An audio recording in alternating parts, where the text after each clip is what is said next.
there, welcome to my channel. And as you can tell by the title of today's video, today is finally a fertility update. If you're new here, I have documented my fertility journey to my first son, my first baby, already on my channel, and now we're working on baby number 2. And I had my first appointment at my new fertility clinic today, and while it's a little bit frustrating because it took so long to just get in to get the initial appointment, the wait time to get things done when I actually got there today was way too long. I feel like they could use some work with the way they schedule things or how they have things running around there, because it took way too long. I got there at 9:45. My appointment was at 10 o'clock. I wasn't seen until well after 11 o'clock in the morning. I think it was about an hour and a half before I actually saw the doctor.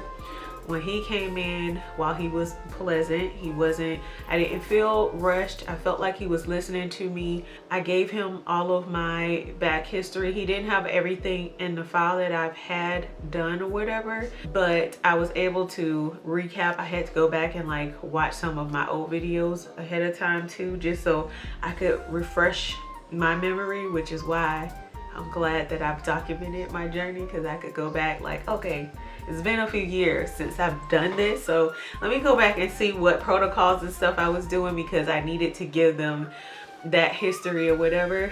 But in the end, he did repeat everything back to me that I told him is regarding my history. I gave like my symptoms of PCOS and all that stuff, and we talked about my prolactinoma, and he got straight into it. When's the last time you got that prolactinoma checked out? I was like, everybody's been kind of nonchalant about it. Yes, baby. You're watching TV in your playroom. You're watching TV in your playroom. I'm sorry, you don't need to have this TV and your playroom TV on. I know, it's okay. All right, sorry you guys. My son came, I had to get him situated, otherwise he was gonna nag me to death. But the doctor was great. He jumped right into like wanting to get my prolactinoma checked out, and I let him know like he has just kind of been swept under the rug by my old endocrine, like my general endocrinologist and the OB that I was seeing prior to going to him today. So that was like the first order of business for today, which I guess I should let you guys know too, like what I had in mind before going. So before going, my anxiety was starting to rise, getting questions prepared, because y'all know I made an announcement at the beginning of the year that we would be trying for baby number 2 or whatever, and so that was January. We're now in October, and it's just kind of been like up and down. I went through 2 OBs already, and the last one, she started out great, but it's just kind of been like downhill. Just I mean it was just while she's a nice lady, I just didn't like the way she practiced in the end. Just as far as like monitoring me for treatments, they wanted me to kind of just go and do treatments without further looking into things. If y'all remember, back in April I had the HSG done, and she ended up telling me that my tube spasmed or whatever, and then it was just kind of nonchalant from there. She didn't want to monitor my cycles or whatever. She just wanted me just to take the medication and then try on my own, and then just kind of waste time with that without actually checking on the other things that I had concern about. So it made me, so going into this fertility appointment, I started thinking like, oh God, hopefully I get a doctor who's willing to like work with me and not, you know, just kind of give me orders. You know, I like a doctor who looks at the patient-doctor relationship as a partnership and not like a dictatorship, you know. Sorry, I still have this wrap on from earlier. The lady stuck me pretty good. I had to give like 15 bows, but I'll get into that in a minute. Oh, that feels so much better. It was so tight on my arm. It's driving me nuts. But I was just kind of nervous about going to him. I didn't want to go through like a fertility clinic initially, because I wasn't mentally prepared to go all in. If you've been through fertility treatments and stuff, y'all know how like mentally draining it can be, and I wasn't mentally prepared to go hard in the paint, you know, just kind of hardcore fertility. I still needed to like work up to it, which is why I started with the OB route in the first place. But yeah, the way she just kind of handled things, I didn't like having to talk to her nurse so much without actually like getting any feedback from my provider. That was frustrating. This doctor though, going into it, I was just like, you know, I want to make sure I get my prolactinoma checked out. I want to also get my uterus checked to see if I have any polyps, because if you've been here or you've gone back and watched my journey like some of you tell me you have when you first find the channel, you know, I got a hysteroscopy done twice, back in 2018 and 2019. I got them done, and uterine polyps were found both times.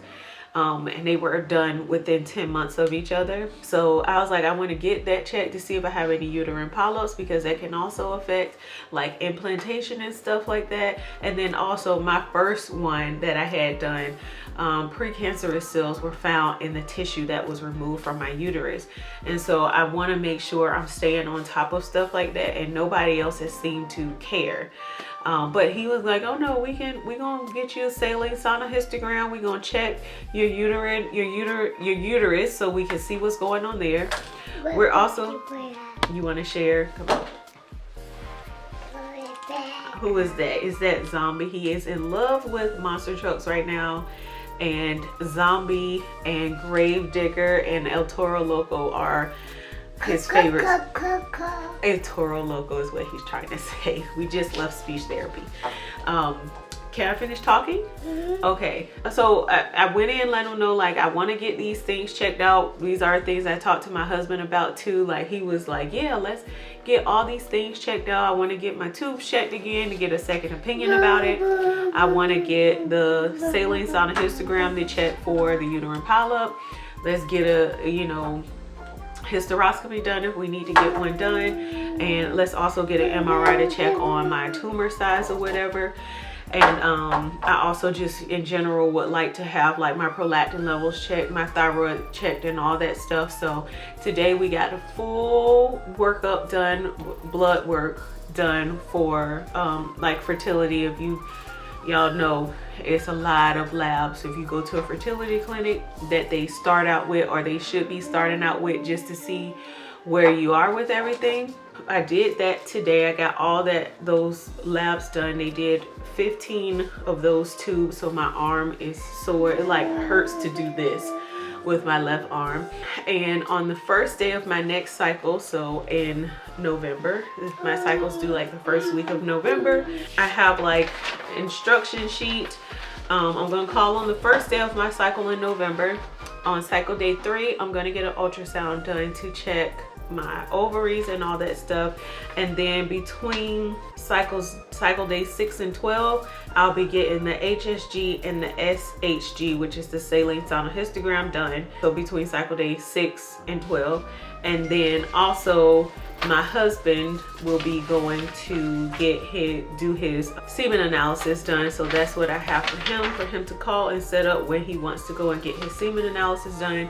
And then we're gonna come back in 6 weeks from today and review everything with the doctor and get our game plan going forward. Any treatments that might need to be done going forward, we're just gonna move forward then after we get everything checked, which is what I wanted. I wanted a clean slate. Let's do all the things. Let's check everything out before we just jump in. That's what I explained to him. Like, I don't want to just be taking medication and doing all this stuff, and I have other things that are hindering me from actually conceiving. Now we're wasting time and money, right? So let's get all the things checked out and then move forward, because I've been to a fertility clinic before when we were in Virginia, and they had me doing fertility treatments without checking any of the things. And it wasn't until like a year and a half later, I found out that I had the prolactinoma, or the small brain tumor, that was affecting my hormones, my thyroid, and all that stuff, causing, you know, I couldn't get pregnant because that wasn't being treated. Yeah.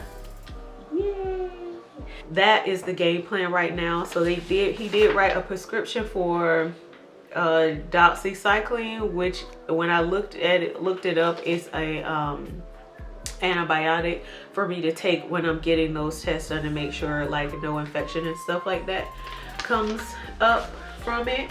And what else?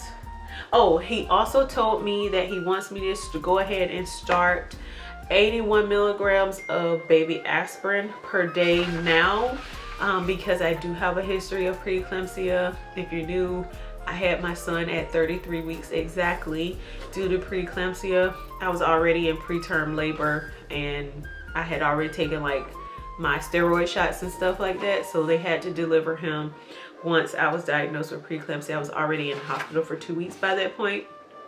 And then they delivered him, and my recovery from preeclampsia was bad. And I spent almost 2 weeks, just shy a couple days of 2 weeks after postpartum in the hospital recovering from preeclampsia. Like now I can kind of giggle about it or whatever because I'm through it, but it traumatized me, and for the longest I didn't want any children, which is why everybody was surprised. I didn't want any more children. But that's why everybody was surprised when I decided to go ahead and try for number 2. It's because I kind of got scarred and traumatized from that preeclampsia recovery. And then just having a baby in a NICU and stuff too, right at the start of the world shutting down for COVID. It was just a time, okay? But I got off track. So I'm doing 81 milligrams of baby aspirin, which Lux and I are gonna go run back out and get because I forgot to grab when I went to Target earlier today. But he also put me up on something else, which is, it's called Theralogics. I'm gonna cover this code because it's a little code from my doctor, and this is like my discount code for this brand. Let's see if I can get it to focus. Here it is. Hopefully it's flipped the right way for you. But this is the brand. Here's their website and stuff down here if you want to look into it for yourself, because you don't need a prescription, but you do get a discount code if you go through a fertility specialist, and they can give you a code for it. But these are the supplements he wants me to take. He did ask me about, I told him about the metformin and stuff, and he was like, well, inositol is safer, so I want you to take that instead, and let's look at your labs and see if we need to do anything else or change anything. But for now, we're gonna just start with the inositol. So this company, theirs is called Ovasitol inositol, and it's 1 dose 2 times per day. And I just ordered it, just got off the phone with them ordering it. I do have to pay out of pocket for it because it's supplements or whatever. But it is 1 dose 2 times per day, and they're sending me, it's kind of like a protein powder mix you do with the little scoop thing. That's how it's coming. And then the other one is called Ovavite, and it's 1 tablet plus 2 CoQ10 soft gels. And that's what I'll be taking. And I'm getting a 3-month supply of both. If you go look on their website, they have the pricing and like how the supply comes or whatever. But I'm gonna try this because the doctor recommended it.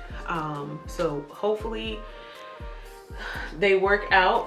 And then I made my 6-week follow-up appointment for the first week of December. So that's when I'll be going back to get all of the results back from all of the testing and stuff we do.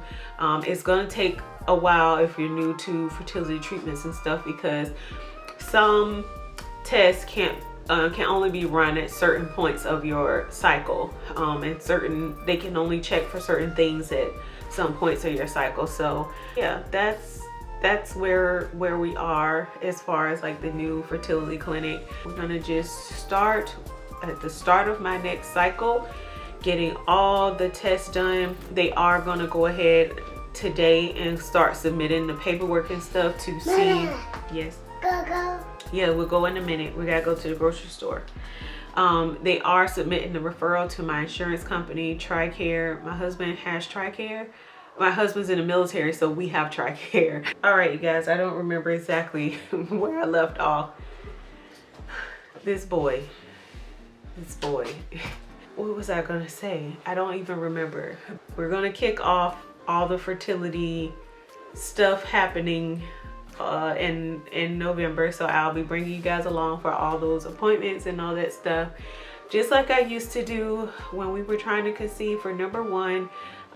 Just documenting my experience, getting all these procedures done and all the things that I have going on, because I know a lot of you have similar situations going on or whatever, where you're trying to conceive or we have the same diagnosis or stuff like that. So I'll keep you posted. We're going to see about starting cabergoline again, depending on what my prolactin levels are like and what my tumor size is. It is possible, he said, that taking cabergoline before could have shrunk the tumor or whatever, and it just hasn't come back or whatever, because they do see that happen where it'll shrink and go away.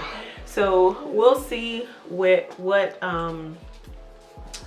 comes of that, and if I'll have to start cabergoline again. But for now, it's just the supplements with the prenatals and stuff like that I'm going to go ahead and do, and the baby aspirin. I'm going to go ahead and start that, but he did say if I have to get any procedures done, just don't, you know, I'll have to stop taking the aspirin or whatever, because it'll make you bleed more.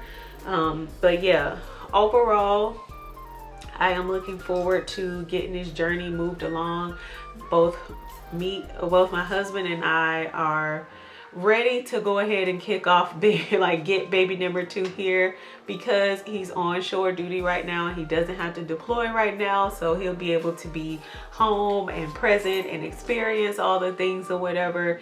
And we all just kind of want that. We want that time, you know, as a family, growing together, and not me just having to do everything and growing the family on my own while he's away and stuff, if you know what I mean.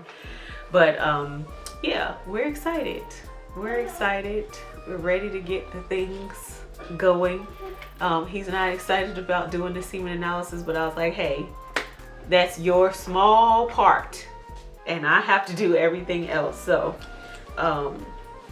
yeah, we do want to get a semen analysis done though, because y'all know he has some heart stuff going on, which, by the way, I know this video is getting lengthy, but his heart is better. He has been on medications. I don't have the names off the top of my head, but that's also why I want to get the semen analysis done, because he has started taking new medications and we want to make sure it's not affecting things. But they're not concerned about him having heart attacks and stuff like that anymore.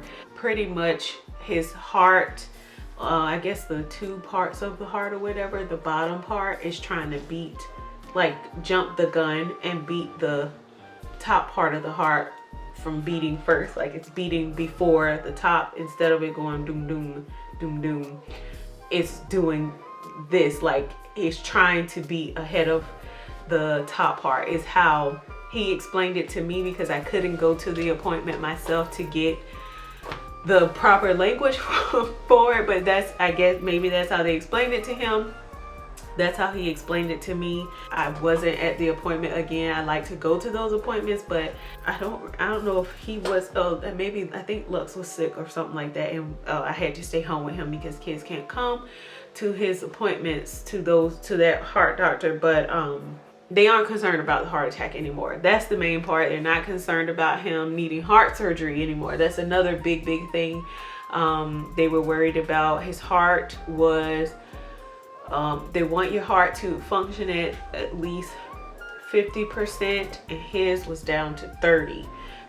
So he's on medication to help strengthen his heart and get things better, but after some testing that he had done, some scans and stuff, things are looking better. And he saw a new cardiologist that was able to, you know, explain like how the heart is functioning or whatever, and how it is okay or whatever. So we're not looking, they're gonna just keep an eye on it and keep them posted or whatever. But as of right now, all is well with my husband's heart. Thank you guys so much for the prayers and stuff. We do appreciate that. We really do appreciate all the prayers and love you guys are always sending our way. But yeah, he is doing much better. He's actually, I think he was out there working out today. Today is the end of Chief season, final night. It reminds me, I need to go because I gotta figure out what I'm gonna wear to the ceremony tomorrow. But yeah, thank you guys as always for all the love, all the support. Our babies are coming. Our babies are coming. Our babies are coming. Say it with me. Our babies are coming. Our babies are coming. Our babies are coming. We have this. We're taking it one cycle at a time, 1 month at a time, but we got this. Okay, so I'll see y'all in the next video update video, but the fertility stuff won't start back until November once my cycle starts, and I'll just start recording from that day and just kind of document everything, yeah, from there. So yeah, thank you guys. I'll see you in the next one. Bye. Bye. You want to get up here and tell them bye? Bye. Bye.